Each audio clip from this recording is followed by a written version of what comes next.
Hey friends, what's happening? Matthew here. I want to share something that I think is going to help understand what's next. I've got a lot of people saying, okay, I've got some Bitcoin, now what? And the now what, of course, takes a number of forms. Say hello. It takes a number of forms. There's a lot of questions related to now what. The big one is now with regards to other currencies. I see in Coinbase that I can also buy Litecoin and Ethereum, Ether, and what's that? And I also see that there's a world of alt tokens out there and other things that I can't buy in Coinbase, but I can buy other exchanges. How should I think about that? What should I do? I get questions about, what about the risk? Is there ways of diversifying? Do all these tokens and coins move in the same direction typically? Do they are they correlated in a negative fashion in a way that I can create a little hedge and diversification, safety for me and my family? The answer is yes, yes, and yes. I want to just run through something really, really quick. That is, wow, wild ride here. That is, what is Bitcoin Cash?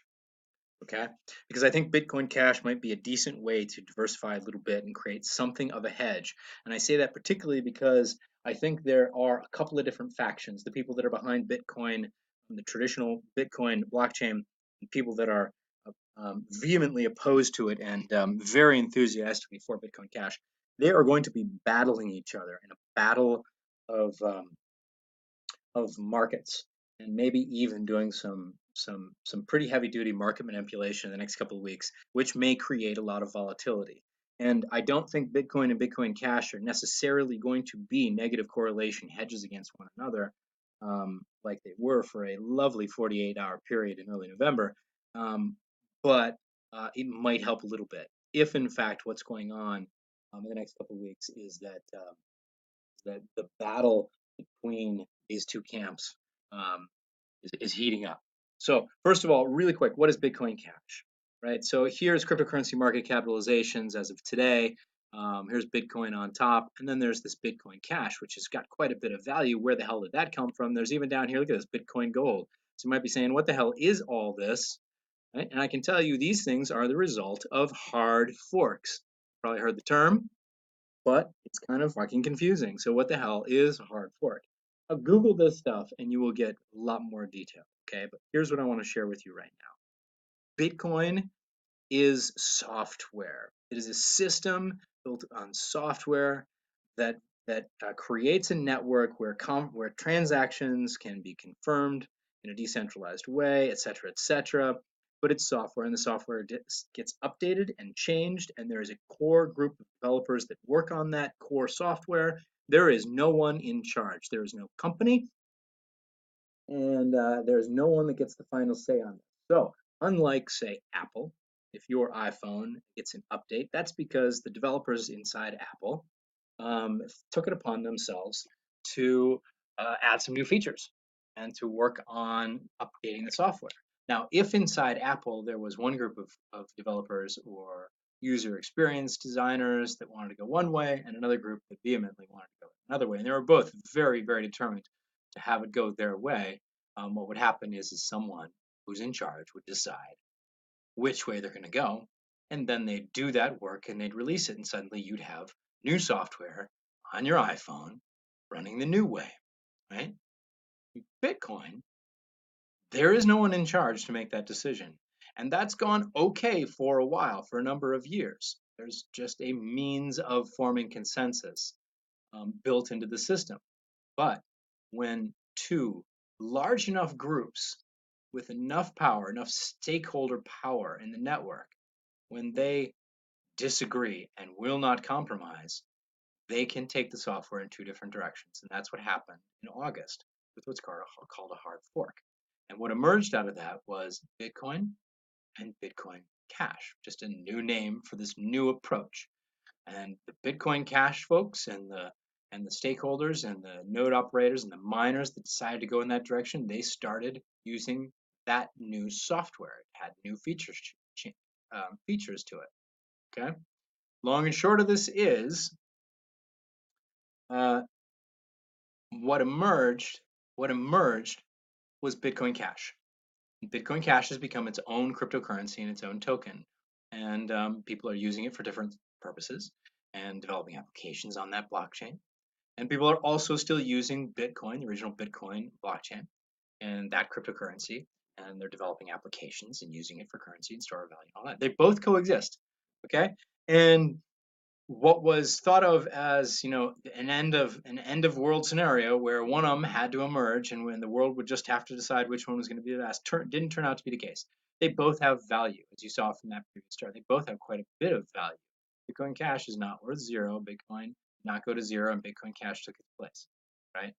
So what's still happening is that a lot of the developers that were very, very passionate about how Bitcoin underlying technology, the software and the features had to change are not satisfied with how far Bitcoin Cash went with those features. They're not satisfied. So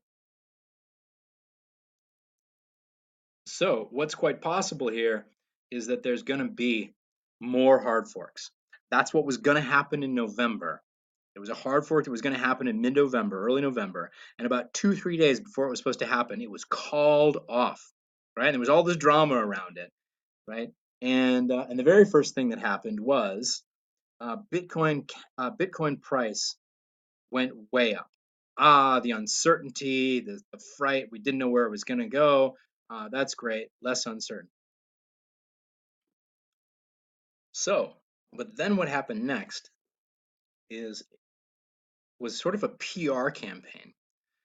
All the folks that thought that Bitcoin Cash was not far enough and thought this new approach, SegWit 2x at the time, was going to take it further and was the necessary and more complete feature changes that they wanted out of Bitcoin Cash, they all decided to go very public about how canceling SegWit 2x was a very bad idea, and they were all going to have to go to Bitcoin Cash, right? So what happened then suddenly is Bitcoin price dropped.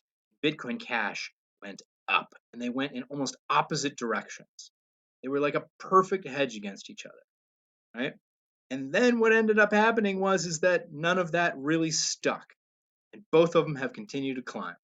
Both coexist. Bitcoin dropped to like 6,500, maybe 8,000, about 7,500, down to like 6,000, maybe even lower. It was like 5,500 in the matter of like 24 hours. It was pretty scary.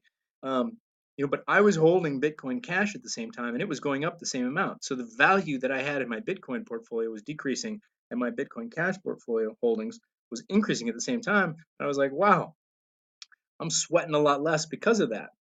But it turns out that that was a great big manipulation. I don't think we can count on that to happen again.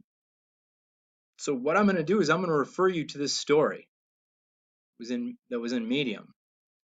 Ben Alexander wrote this economic warfare. Look at this. I'm going to walk you through this real quick, just a little bit. Last Sunday, November 12th, historic day for cryptocurrencies. Bitcoin was the victim of a highly orchestrated, specialized, incredibly expensive attack. The attack involved carefully timed misinformation, manipulation of the two world's biggest cryptocurrencies, and other attacks. So hundreds of millions of dollars were made and lost in a few short hours. It was crazy.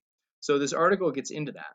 And I'm just going to send you the link to this article. But the long and short of it is that there are very, very big players in this space that know how to manipulate these markets. Right? And they're going to keep trying to manipulate the market. That is, they're going to place really, really big orders. There was hundreds of millions of dollars of buy and sell orders carefully placed in certain ways. This article gets into the details. But here's the interesting thing about what happened on the 12th of November and what has happened since. What happened then and what happened since is that Bitcoin has survived this attack. This attack failed. Whoever was behind it looks like they lost at least $40 million in the matter of a couple of hours. Right? They failed in their attack. Okay? But they may be learning. They may be coming back. And so here's what I would recommend.